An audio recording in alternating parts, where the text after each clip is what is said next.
Ito yung aming mga mabait na mga sales lady.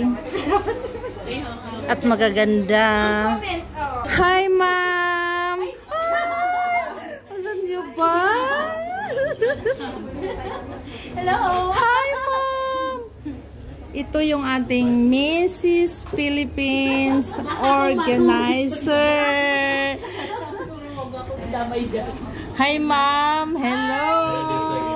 Baka mayroon po tayong bagong ano ngayon sa inyong... ang ganda-ganda po niya! Hello! Talaga po bang may asawa na kayo? Opo, Mrs. Yes, Mrs. Philippines UAE Season 2.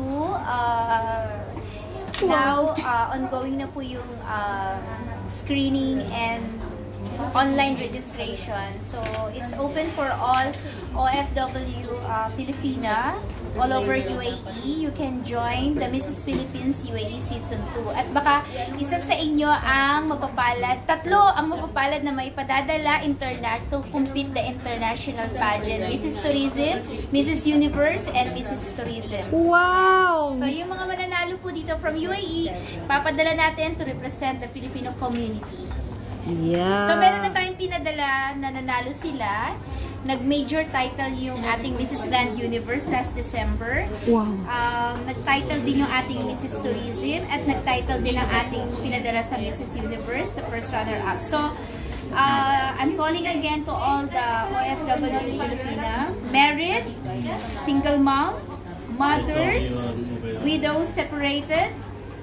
Lahat po kayo, welcome kayo sa Mrs. Philippines UAE Season. Wow! And, ma'am, ano nga po pangalan niyo, ma'am? Rose po. Si Ma'am Rose. Dito po, nakita ko siya. At buti pinalakan ako! Yes! Naispatan. Naispatan dito. Dito pa sa Carrot World. Yes, Carrot World. Ang murang-murang gold store dito sa UAE.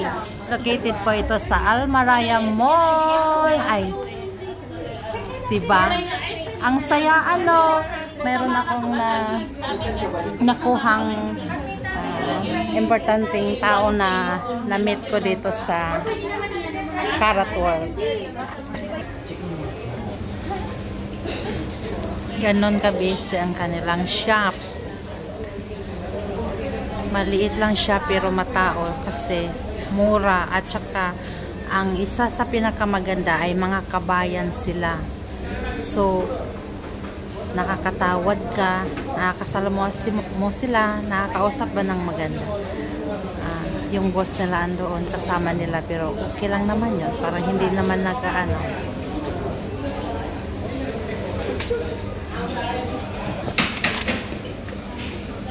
Thank you, Carrot World.